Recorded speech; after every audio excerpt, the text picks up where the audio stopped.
Hôpital de Bilaspur dans le centre de l'Inde. Un va-et-vient sinistre d'ambulances et de brancards qui ne semble jamais devoir s'arrêter. Poussez-vous. Écartez-vous. On y va. Elles sont des dizaines, ces femmes qui débarquent inconscientes aux urgences. 130 en tout. Certaines entre la vie et la mort. Le résultat macabre et scandaleux d'opérations de stérilisation à la chaîne qui ont mal tourné. Des opérations promues par le gouvernement qui tentent ainsi de contrôler la natalité du pays. Je suis passée en dernier. Il n'y avait plus de place par terre pour se coucher. Je ne pensais pas que ça se passerait comme ça. Elle a survécu, mais 13 autres sont mortes ici à l'hôpital, comme cette femme. La plupart laissent des enfants en très bas âge derrière elle. Ce petit bébé n'a plus de mère. Sa grand-mère est complètement désemparée. Viens mon frère, viens vite nous chercher. Il s'est passé quelque chose d'horrible ici.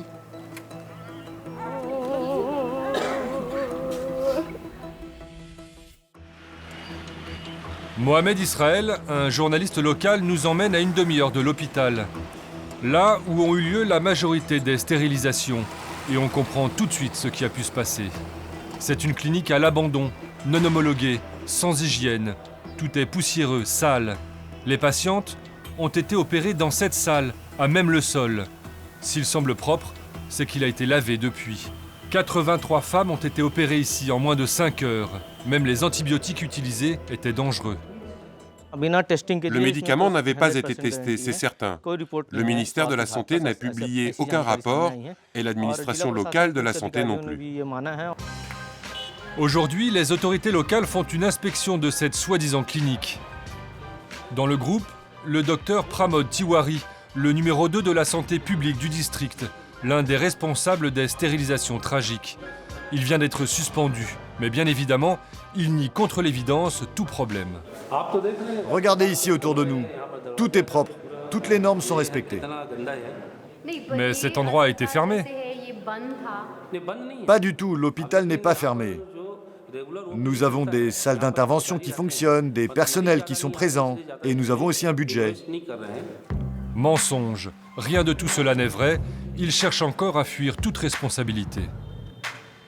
Ce jour-là, beaucoup de femmes sont venues au camp de stérilisation. Et comme le docteur est expérimenté, il a préféré les opérer plutôt que de les renvoyer chez elles. Il n'y a aucun problème. Le docteur expérimenté, c'est lui, R.K. Gupta, un chirurgien qui osait se vanter de réaliser jusqu'à 300 stérilisations par jour, 10 fois plus que le nombre autorisé. Il a été arrêté la semaine dernière. Il se plaint d'être un bouc émissaire dans cette affaire. Il faut dire que l'État indien a sa part de responsabilité. Dans les années 70, face à l'explosion démographique de l'Inde, le Premier ministre de l'époque, Indira Gandhi, lance un programme de stérilisation obligatoire. Des millions de femmes et d'hommes seront opérés de force. Depuis, le système joue sur l'appât du gain. Pourquoi ne pas faire une stérilisation après l'accouchement du second enfant? Bon, on va le faire plus tard. Comme on ne veut plus d'enfants, pourquoi attendre? Si vous optez pour une stérilisation, vous allez économiser du temps et de l'argent. Une simple décision pour un bonheur infini. L'État est à l'origine de ces opérations à la chaîne réalisées dans des conditions parfois indignes. Un programme massif qui cible d'abord les femmes les plus démunies, celles qui ne peuvent pas dire non.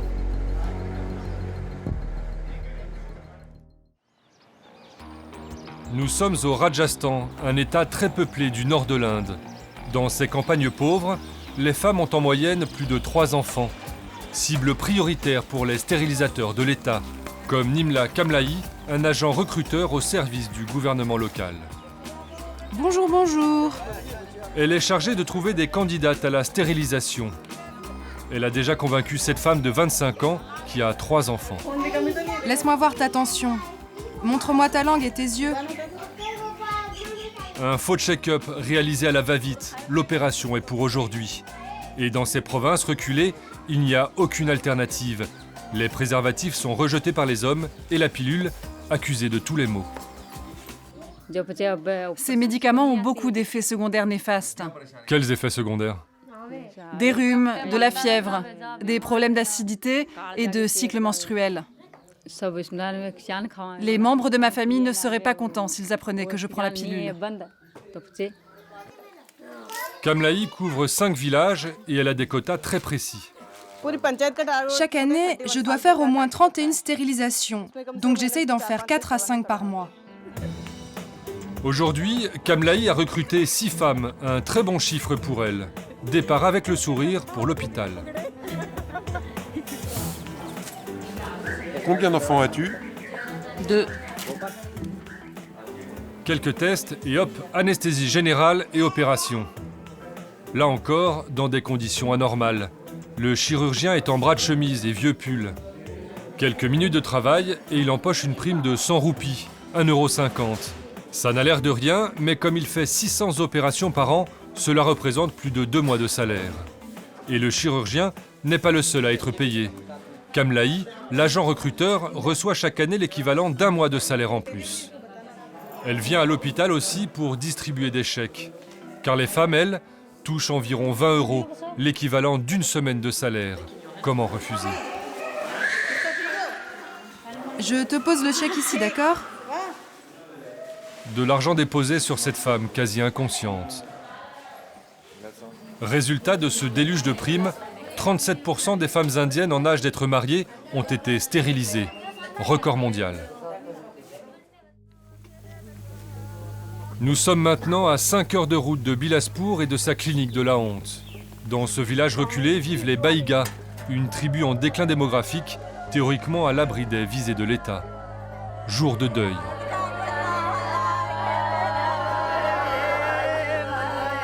Les villageois se sont rassemblés pour pleurer l'une des leurs, victime du docteur Gupta, victime de la politique de stérilisation incontrôlée du gouvernement. Son mari se retrouve seul avec ses 2 enfants. Bien sûr, je suis triste. Mais je suis en colère aussi. Si seulement elle n'était pas partie dans cet hôpital. L'Inde, peuplée d'1,3 milliard d'habitants, a toujours eu recours aux stérilisations massives pour essayer de maîtriser sa très forte natalité, sans avoir vraiment envisagé une autre politique, comme lutter contre les mariages précoces ou promouvoir d'autres formes de contraception.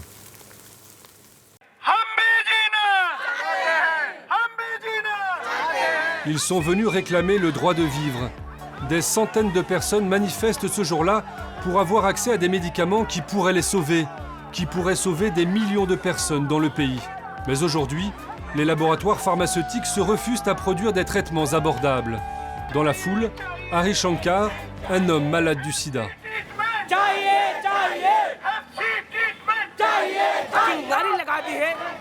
Je me battrai jusqu'à mon dernier souffle, jusqu'à ce que tous mes frères et sœurs aient accès aux médicaments dont ils ont besoin pour survivre. On se battra jusqu'au bout. Ils sont en colère aussi parce qu'on les traite avec mépris. Soigner les pauvres, ça n'intéresse personne. Le patron du laboratoire allemand Bayer l'a dit sans détour en décembre dernier. Ça l'a même fait rigoler. Je ne sais pas si vous êtes déjà allé en Inde, mais il y a manifestement beaucoup de pauvres Indiens. Leurs hôpitaux sont, comment dire, inaccessibles. Et nous, on ne fabrique pas des médicaments pour le marché indien, soyons honnêtes. Nous avons développé nos produits pour les patients occidentaux qui peuvent se les payer.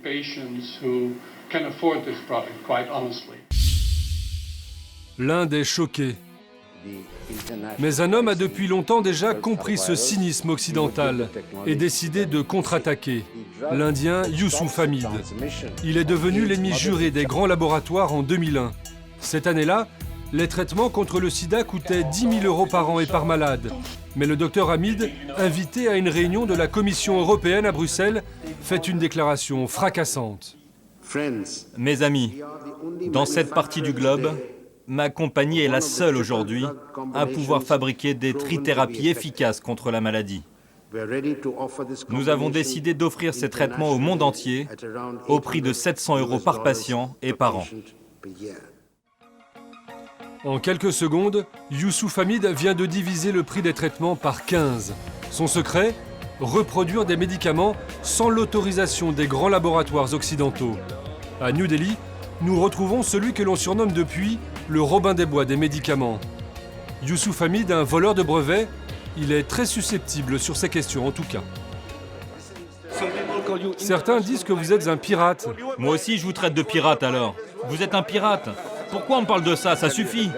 Youssouf Hamid est soutenu par les autorités dans son combat contre les labos. Et ce soir-là, il vient recevoir un prix pour service rendu au pays. Mesdames et messieurs, Youssouf Hamid. Il a fait de sa compagnie Cipla un empire qui pèse aujourd'hui 5 milliards d'euros. Dans cette usine de Bombay sont fabriquées des copies de plus de 2000 médicaments. En moyenne, on produit ici entre 3 et 4 millions de pilules chaque jour. Des génériques produits sans l'autorisation des grands laboratoires détenteurs des brevets. Youssouf Hamid s'empare des traitements, en fait des copies qu'il exporte dans le monde entier. Il a fait chuter le prix des trithérapies à moins de 60 € par an. Aujourd'hui, ces boîtes de médicaments contre le sida représentent 90% des traitements vendus dans le monde. Il y a 2 notices, une en anglais et une en français. Et pourquoi? Pour les pays francophones. Ça part en Afrique? Oui, c'est pour les pays francophones africains. Nous retrouvons le grand patron dans son usine. Venez par ici.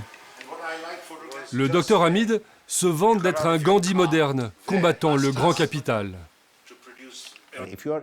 Si vous travaillez dans le domaine de la santé, vous ne pouvez pas raisonner en termes de business uniquement. Les 10 plus grands laboratoires font plus de profits que les 490 autres réunis. C'est de l'avidité. Je ne dis pas que moi je ne fais pas de profit. Je gagne de l'argent, mais pas un trésor comme eux. Ils décrochent le jackpot chaque fois qu'ils produisent un nouveau médicament. Mais tout ça ne plaît pas à l'OMC. L'Organisation mondiale du commerce condamne régulièrement les lois indiennes qui protègent Youssouf Hamid après des plaintes des laboratoires occidentaux. Nous avons tenté de les contacter, les Glaxo, Pfizer et autres Novartis. Mais malgré des dizaines de demandes d'interview, ils ont tous refusé de nous rencontrer. Alors, pour les approcher, nous nous sommes invités à cette conférence sur les brevets organisée à New Delhi. Tous les grands laboratoires sont représentés pour faire pression sur le gouvernement. À la tribune, la lobbyiste en chef de l'industrie du médicament en Inde. À la fin de la conférence, quand nous abordons les représentants des laboratoires, la réponse est toujours la même. Non, je ne suis pas autorisé à parler aux médias. Nous insistons, mais la lobbyiste nous interrompt. Il est membre de mon organisation. Je travaille pour son patron. Elle est la seule à être autorisée à parler. Son leitmotiv, s'attaquer au brevet, c'est s'attaquer à la recherche. C'est vrai que la baisse du prix des médicaments contre le sida doit être prise en compte. Mais d'un autre côté, c'est l'existence même de ces médicaments qui est en jeu. En clair, il faut des médicaments très chers pour faire avancer la recherche. Ce qu'elle oublie de préciser, c'est que les laboratoires détournent les lois sur les brevets. Quand leurs médicaments vont tomber dans le domaine public, ils en modifient très légèrement la formule pour les présenter comme de nouveaux traitements et continuent à toucher les royalties. Ce sont ces soi-disant nouveaux brevets que l'Inde annule à chaque fois, permettant ainsi la fabrication de génériques abordables. Dans ce bidonville près de New Delhi, nous retrouvons Hari Shankar, le malade du sida. Aujourd'hui, grâce notamment au générique de Youssouf Hamid, il peut se soigner malgré ses 80 € de salaire mensuel. Cette pilule, c'est ma vie. Je peux survivre en sautant un repas, mais je mourrai si j'oublie une seule pilule.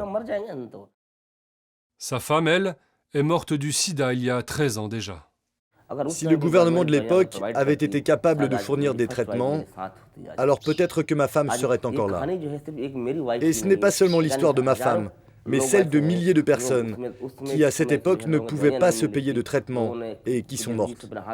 Des gens vendaient leur maison, mais même avec cet argent, les traitements restaient bien trop chers. Ce qui me procure une immense satisfaction, c'est qu'avant, seulement 2 à 4 000 personnes en Afrique pouvaient se payer des traitements. 8 000 Africains mouraient chaque jour. Et aujourd'hui, plus de 9 millions d'Africains sont soignés. Malgré les dizaines de procès intentés par les grands laboratoires contre le pays, l'Inde tient bon. Le gouvernement prévoit même la publication d'une nouvelle liste de 20 médicaments qui devrait bientôt tomber dans le domaine public.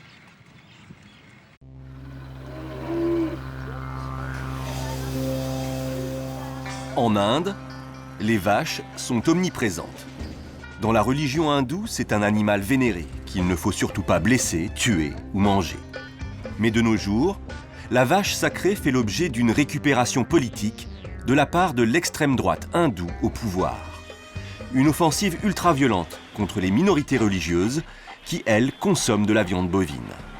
Dans la banlieue de la capitale, Delhi, nous avons rendez-vous avec les membres d'une milice nationaliste hindoue et végétarienne radicale. Salut mon frère, comment vas-tu? Salut, entre, assieds-toi ici.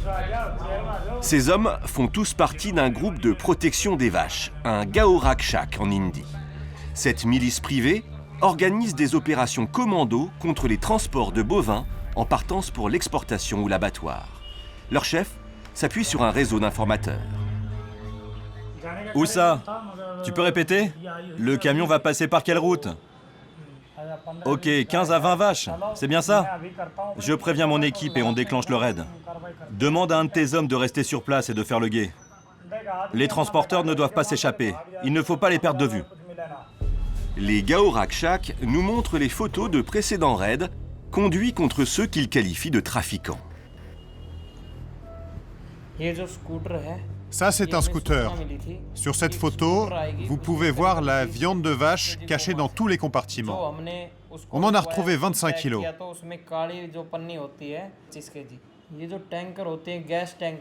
Et là, dans ce camion-citerne, on a retrouvé 17 vaches entassées.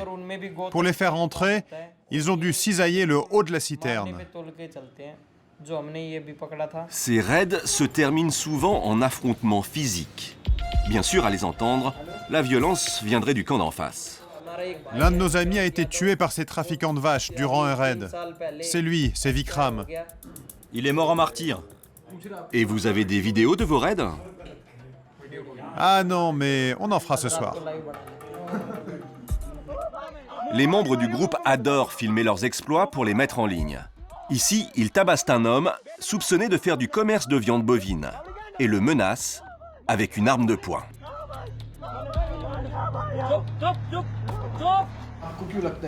Pourquoi est-ce qu'il y a 2 Kalachnikov représentés sur votre logo?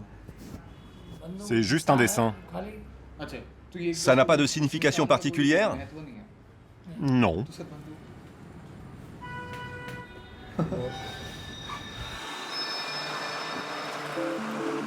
« 2 heures du matin. Les miliciens remontent l'autoroute jusqu'à l'endroit signalé par l'informateur. Ils comptent stopper un camion pour confisquer son chargement de bovins. La police les laisse passer. Bonsoir, comment allez-vous? Les Gaorakshak sont ici chez eux. Groupe de protection des vaches.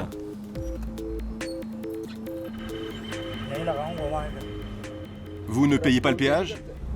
Non, pourquoi?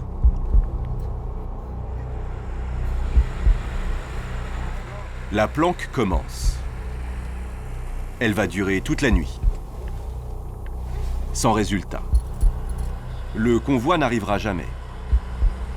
Heureusement pour les transporteurs. Car voici ce qui arrive lorsque cette milice intercepte une cargaison. C'était il y a quelques semaines seulement. Ces images ont choqué l'Inde. Allez, découpe ça et mange cette merde. 2 chauffeurs routiers passés à tabac, forcés de manger de la bouse de vache et de crier des slogans. Répétez après moi, salopard. Vive la vache sacrée! Vive la vache sacrée! Vive la vache sacrée! Les assaillants filment la scène. Le seul tort des 2 hommes, avoir osé transporter de la viande bovine.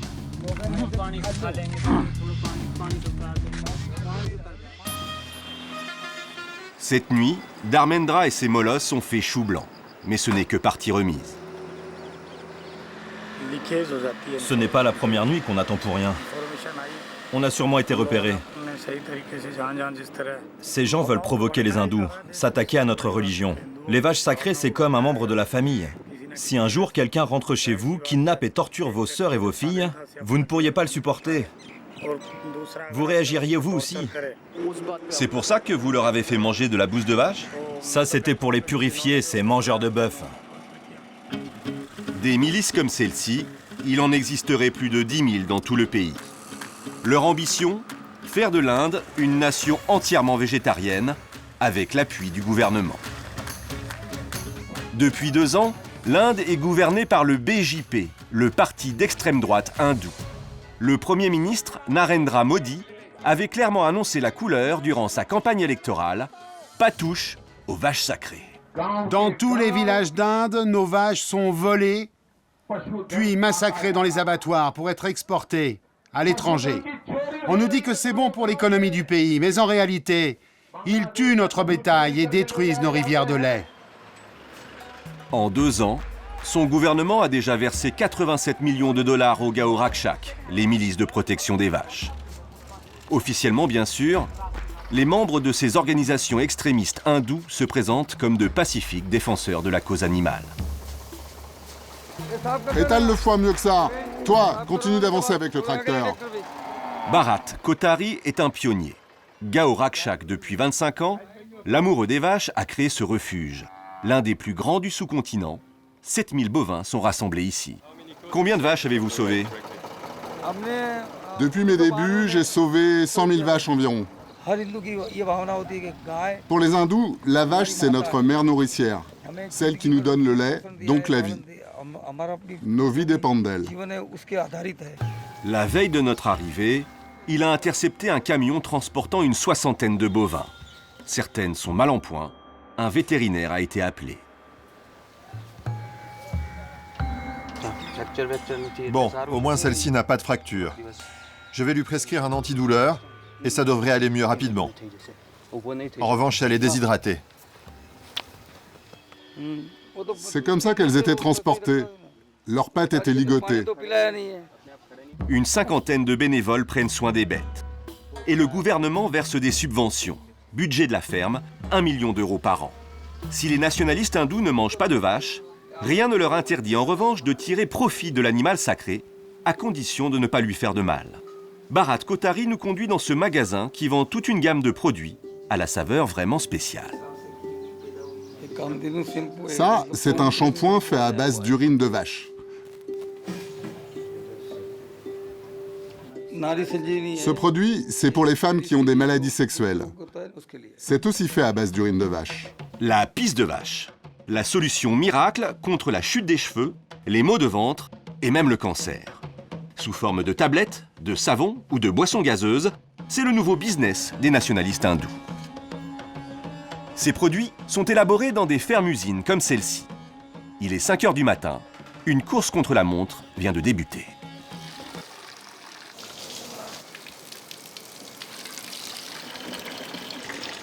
Dans les étables, c'est opération récolte de l'or jaune. Combien tu en as collecté aujourd'hui? 200 litres? Non, un peu moins. Le responsable de la ferme est membre d'une organisation d'extrême droite hindoue, proche du gouvernement nationaliste de Narendra Modi. On récolte les premières urines de la journée. Ce sont les plus importantes, car elles contiennent le plus de propriétés médicales. Les fûts partent ensuite pour l'usine, où l'urine est distillée et purifiée. Un breuvage local, confectionné à partir d'une recette unique. En tout cas, c'est ce que vante la pub. C'est bon, tu peux verser l'hydrogène. Ça va tuer les bactéries. On va mélanger l'urine avec des feuilles de laurier, un peu de pomme et un peu de savon. On va faire bouillir le tout dans la cuve pendant 2 heures, puis laisser reposer une demi-journée.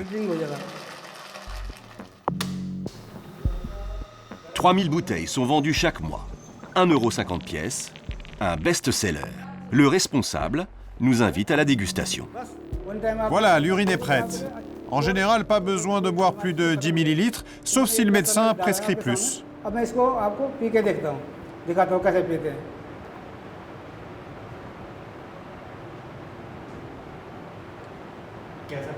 Ça a quel goût? C'est fort, un peu acre. Celle-là est pure. Mais vous pouvez rajouter un peu d'eau si vous voulez. Mais derrière cette vitrine pseudo-scientifique, l'extrême droite hindoue a un projet politique radical. Sa cible, les minorités religieuses. Une guerre larvée qui déstabilise une société à l'équilibre fragile. Les premières victimes sont la communauté des intouchables. Partout en Inde, ils font le sale boulot, ramassent les poubelles, les cadavres des hommes et des vaches. Dans la religion hindoue, les intouchables sont considérés comme impurs. Ils sont au bas de l'échelle sociale, ce sont des parias. Allez, venez m'aider. Vas-y, tire, tire. Dépecer puis vendre les peaux de 5 vaches leur rapporte 3 € par jour et par personne. On s'y met les gars? Un travail impur selon l'hindouisme, mais indispensable et sanitaire. Ces derniers mois, ils sont devenus la cible régulière des Gaorakshaks. Ces groupes arrêtent nos véhicules et nous demandent si c'est de la vache, du bœuf, de quel animal il s'agit, où on l'a trouvé. On est obligé de leur prouver qu'on nous a bien appelés pour ramasser les cadavres. Mais dans les villages, des familles vivent dans la peur de tomber sur un mauvais groupe et ont préféré arrêter ce travail. L'été dernier, dans le Gujarat, un cap dans la violence a été franchi. Sur cette vidéo, 4 intouchables sont tabassés alors qu'ils dépeçaient une vache. Les Gaorakshaks les accusent d'avoir tué l'animal pour en prélever la peau.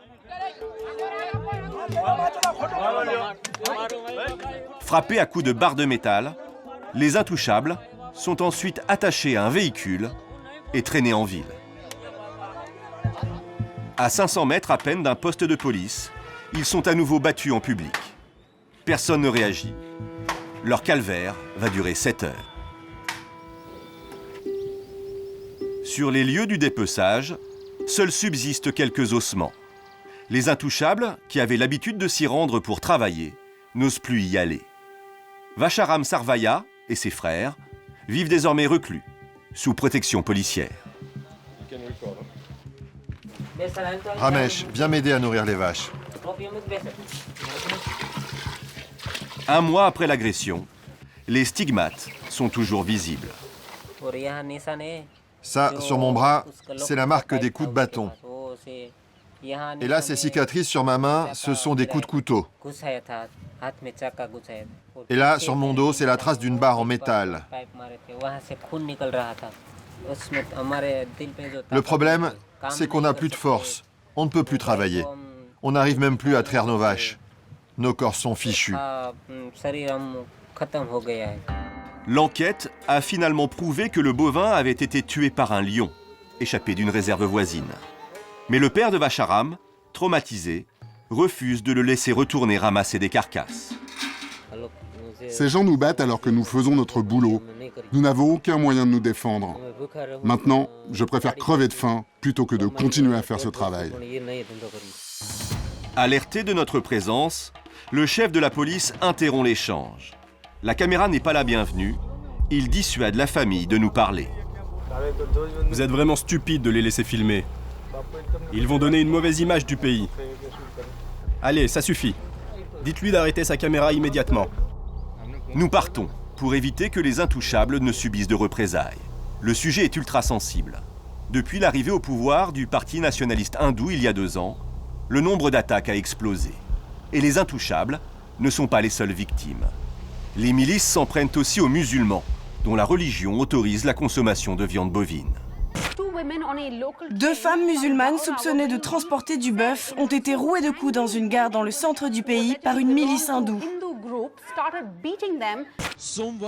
2 jours avant l'Aïd, une famille a été attaquée à son domicile par une foule enragée. Les agresseurs soupçonnaient le père, Mohamed Akhlaq, d'avoir tué une vache. Il s'agissait en réalité d'une rumeur. Mohamed Akhlaq a été tabassé à mort.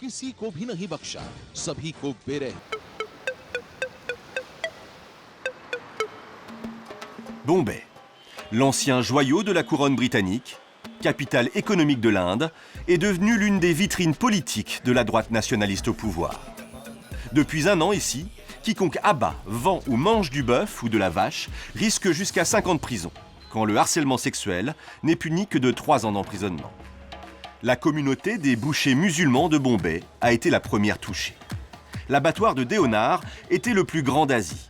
Jusqu'à 1000 bœufs étaient abattus chaque jour et partaient dans le monde entier. Désormais, seuls les buffles d'eau sont autorisés et ils sont bien plus rares. L'abattoir tourne au ralenti. Regardez autour de vous. Avant, cet endroit était plein à craquer de bœufs et de taureaux. Maintenant, on ne reçoit plus qu'une cinquantaine de buffles par jour. La plupart des hommes présents sur le site sont au chômage en réalité. Mebou Qureshi travaille ici depuis 15 ans, comme son père et son grand-père autrefois. Il nous apprend que des Gaorakchak arrêtent aussi les convois de buffles en direction de l'abattoir, en toute illégalité. Abbas, tu n'as pas reçu de buffle aujourd'hui?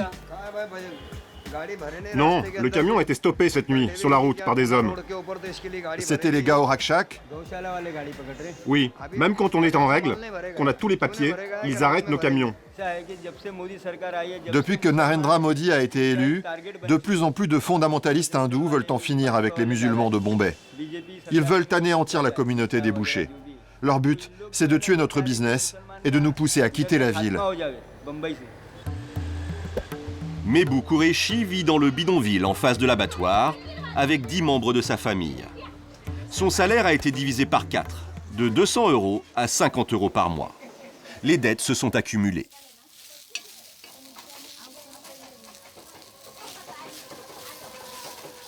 Lui, c'est Firoz et lui, c'est Aves. Ce sont mes deux fils. Ils sont encore à l'école primaire. Si la situation persiste, ils vont devoir quitter l'école, car je n'aurai plus les moyens de payer les frais de scolarité. Si le travail revient, Inch'Allah, ils pourront continuer à étudier. Dans les quartiers, les affaires des bouchers musulmans périclitent.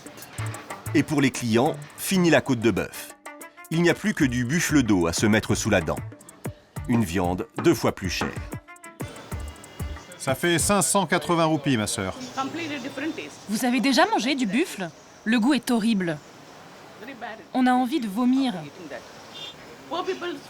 En plus, le bœuf coûte bien moins cher. Les familles pauvres pouvaient s'en procurer. Ce n'est plus possible maintenant. Pour trouver du bœuf à Bombay, il faut désormais connaître les bonnes adresses. Une filière clandestine s'est mise en place. Un marché noir que nous fait découvrir Tarun, un nom d'emprunt car il souhaite rester anonyme. Sur son étal, ce boucher musulman n'expose que du buffle, mais sous le comptoir, obtenir du vrai bœuf reste encore possible. Tu veux quoi? Donne-moi 500 grammes. 500 grammes? Oui, c'est bien de la bonne grosse viande, hein. Ouais. La bonne grosse viande, c'est l'un des nouveaux noms de code pour désigner le bœuf. Enlève le gras, s'il te plaît. Je te dois combien? 2 €. 2 € les 500 grammes, le double d'il y a un an. Un prix élevé en Inde. Acheter du bœuf est devenu un luxe et un acte de résistance.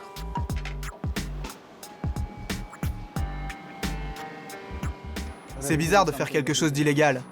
Bon appétit. Le bœuf, un plat traditionnel pour Tarun et sa famille, catholique depuis 4 générations. C'est bien connu que peu de communautés mangent de la viande rouge dans le pays. Très clairement, cette loi vise celles et ceux qui en mangent. En tant que consommateur, en tant que citoyen, je devrais avoir le droit de manger ce que je souhaite, sans avoir à penser si cela offense quelqu'un d'autre. En réalité, la religion n'a rien à voir là-dedans. Le rêve ultime de l'extrême droite hindoue, interdire la consommation de viande à l'échelle nationale et faire de l'Inde un pays 100% végétarien.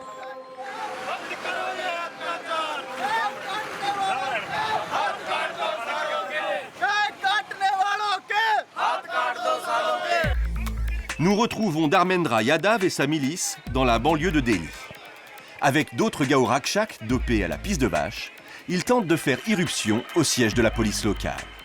Une démonstration de force pour pousser les policiers à mener des enquêtes contre la communauté musulmane.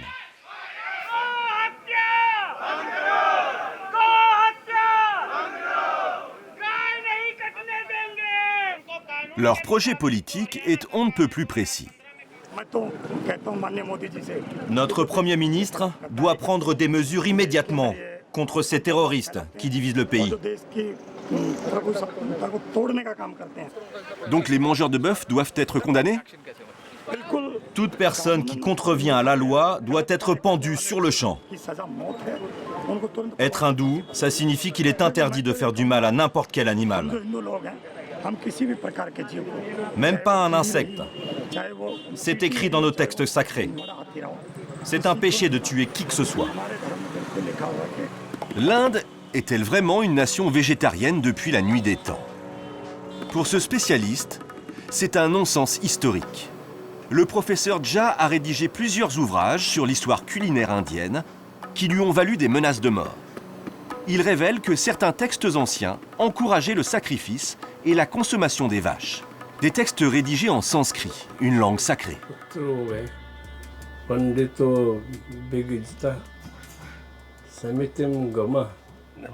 Dans ce passage qui date du 9e siècle, il est indiqué que lorsque vous recevez des invités, tuer puis servir une vache pour le dîner est autorisé.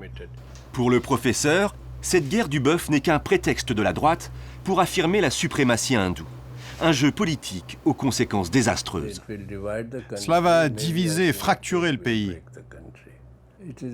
Leur but est de marginaliser les intouchables, les musulmans, les chrétiens et les autres minorités religieuses.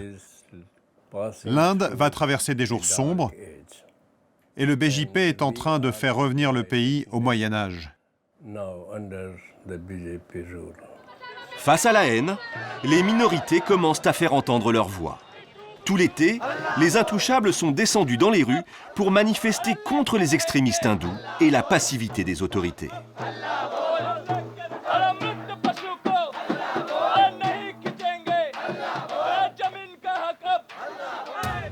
À la tête de la contestation, un avocat de 35 ans, Jignesh Mevani.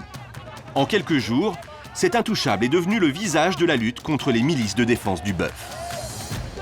Son fait d'armes, être parvenu à rassembler plusieurs milliers d'intouchables et de musulmans pour l'anniversaire de l'indépendance de l'Inde.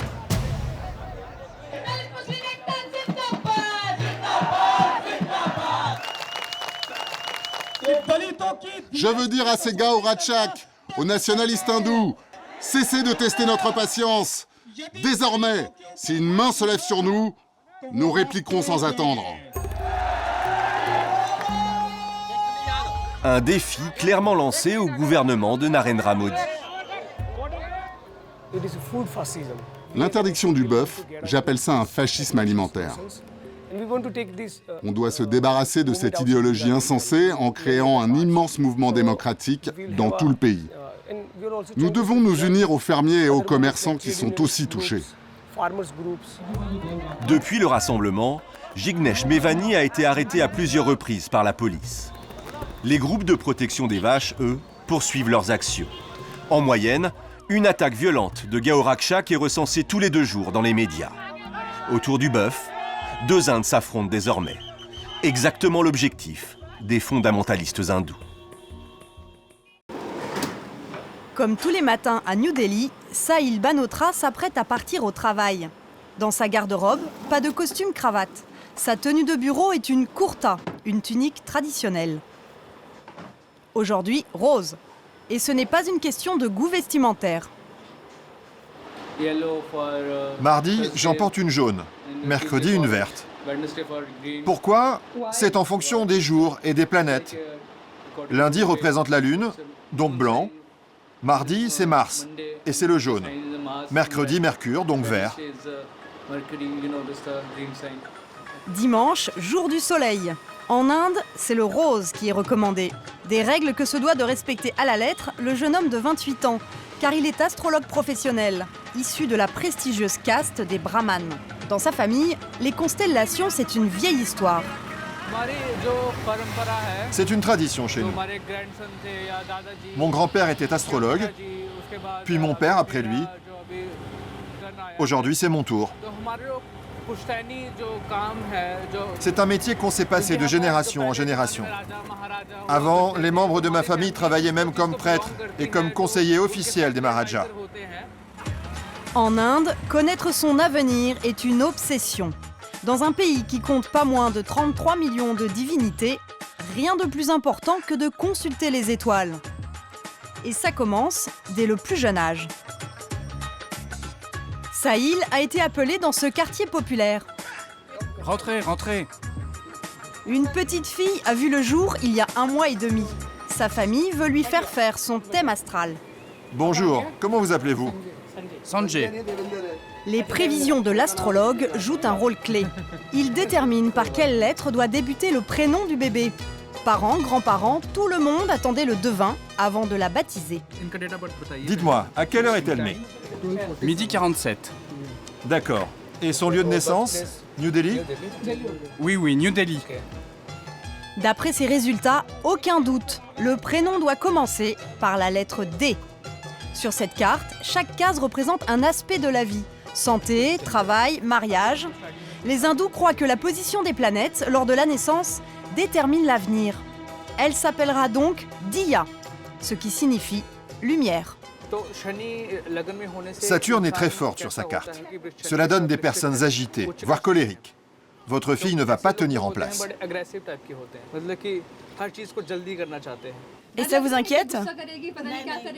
Non, ça va, c'est encore un bébé.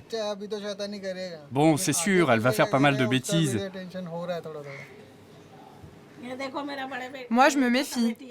On va voir quand elle sera grande. Une forte tête, c'est inscrit dans le ciel. En Inde, même l'avenir professionnel se joue dès le berceau. Elle sera intelligente. En termes de métier, elle devrait envisager la carrière d'ingénieur. Son soleil lui donne de bonnes dispositions pour ça. Grâce à Mercure, elle aura des qualités de leader. Après cette rencontre, l'astrologue enverra à la famille la carte des astres de la petite Diya. C'est bien d'en savoir plus sur sa vie et c'est indispensable pour ses fiançailles. Tous les prétendants demandent le thème astral. L'astrologie indienne prédirait les forces et les faiblesses de chacun. Si Sahil a conseillé à Diya de devenir ingénieure, cela ne veut pas dire qu'elle le sera nécessairement. Mais si elle choisit cette voie, elle aura plus de facilité. Pour les Indiens, l'astrologie est un guide de la vie. En jaune Jupiter, Bonjour. nous retrouvons Sahil, qui reçoit un de ses clients habituels. Avec un abonnement à 130 € par mois, presque 2 fois le salaire moyen, ce directeur de clinique a droit à un rendez-vous hebdomadaire et des conseils par SMS. Malgré 8 ans d'études aux États-Unis, il consulte sur absolument tout. Et vous êtes médecin? Oui, je suis médecin. Et vous consultez l'astrologue à propos de votre santé? Oui.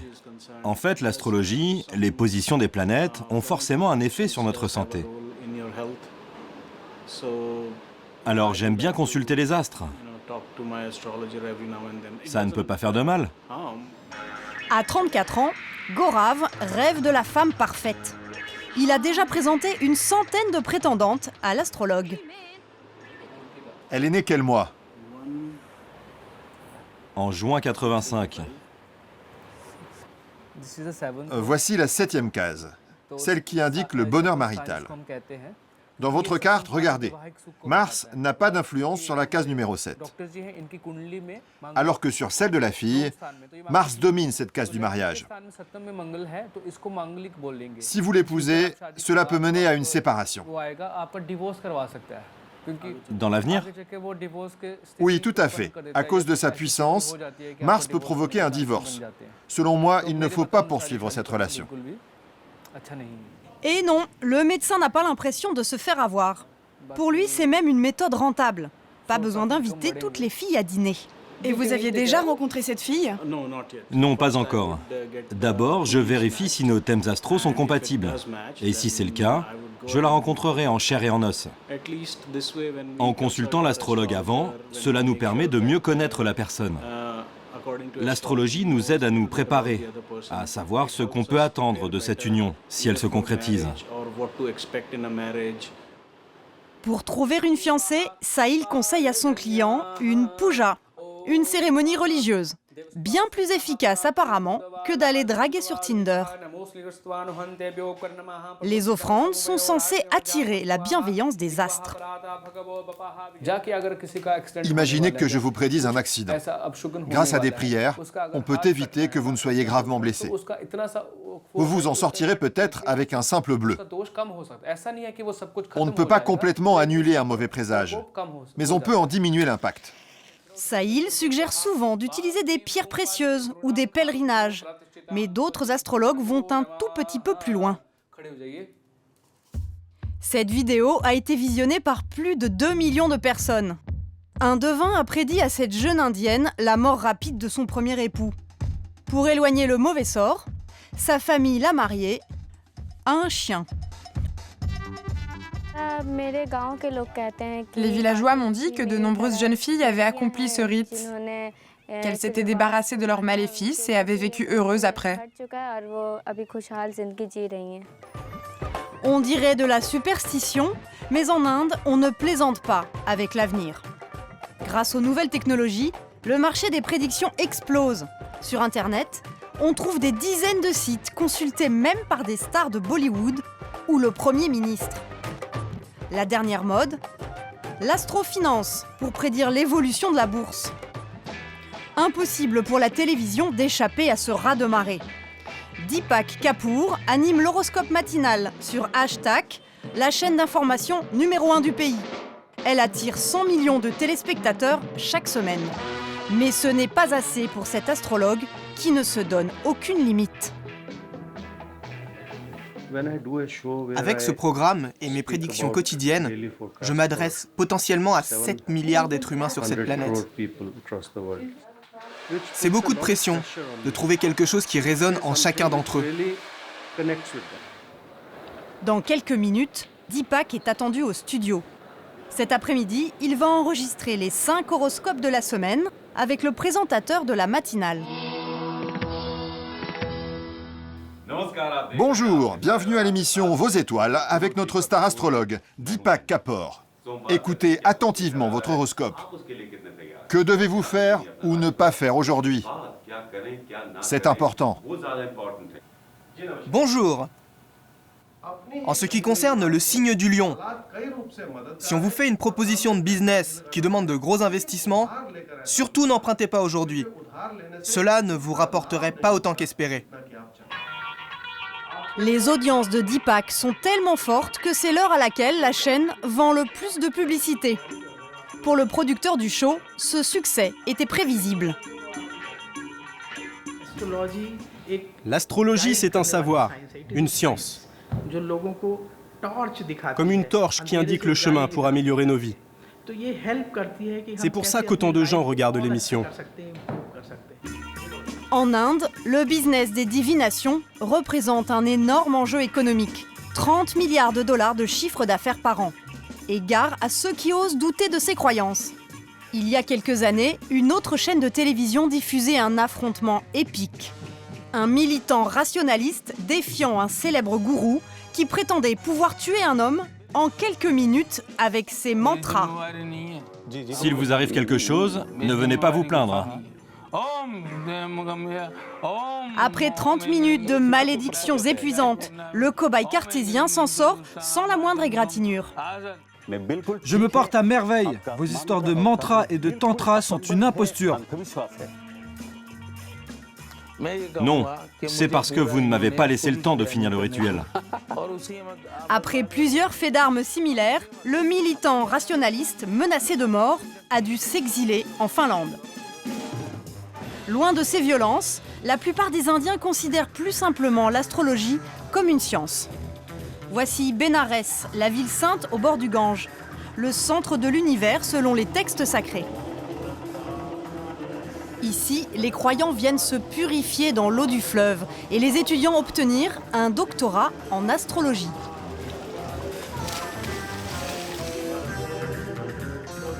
Depuis 10 ans, Mohan Sharma vit et enseigne l'astrologie dans cette ville de pèlerinage. Le prophète n'est pas marié et vit uniquement de dons, une existence ascétique propice aux prédictions. Enfin, c'est ce qu'il dit. À votre bon cœur, une petite offrande pour un homme pieux, s'il vous plaît. Bon, voici pour vous. Un peu plus, s'il vous plaît. Que Dieu vous protège.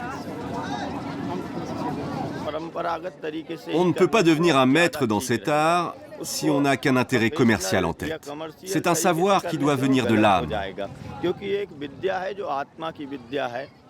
Chaque jour, au bord du fleuve sacré, Mohan donne cours dans une petite salle de culte. Les élèves, de tous âges, ne payent rien pour cette formation. Aujourd'hui, nous allons étudier le lien entre astronomie et astrologie. Dans cette interaction, il y a deux éléments essentiels. La latitude et la longitude. Le cursus, c'est de l'astronomie, beaucoup de mathématiques et une langue morte, le sanskrit, pour lire les textes religieux. Une dizaine d'années d'études qu'ont suivi la plupart des 2 millions d'astrologues reconnus que compte déjà le pays. Si vous ne calculez pas correctement l'heure du lever du soleil lorsque vous préparez une charte, toutes vos déductions mathématiques seront erronées. Les prédictions seront fausses. On constate un regain d'intérêt des Indiens pour l'astrologie. Avant, c'était moins le cas parce que les gens n'étaient pas éduqués. Dans les campagnes, par exemple, les parents ne connaissaient pas le jour ni l'heure exacte de la naissance de leurs enfants.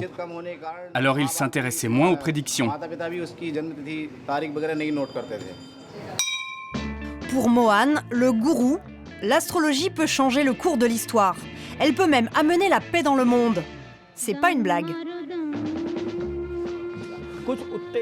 Prenez quelqu'un d'agressif. Comment apaiser cette personne? Par exemple, Hitler, il était très colérique. S'il avait consulté un astrologue, celui-ci lui aurait prescrit un bijou avec une pierre qui l'aurait calmé. Vous voulez dire que si Hitler avait vu un astrologue, il n'aurait pas commis ces crimes? Tout à fait. S'il avait été sous contrôle, il n'aurait pas provoqué la Deuxième Guerre mondiale. Renseignement pris, Hitler fréquentait bien un astrologue, mais danois, pas indien. Ça doit être pour ça. De toute manière, vu le nombre de conflits sur la planète et 1,2 milliard habitants en Inde, l'astrologie reste un métier d'avenir.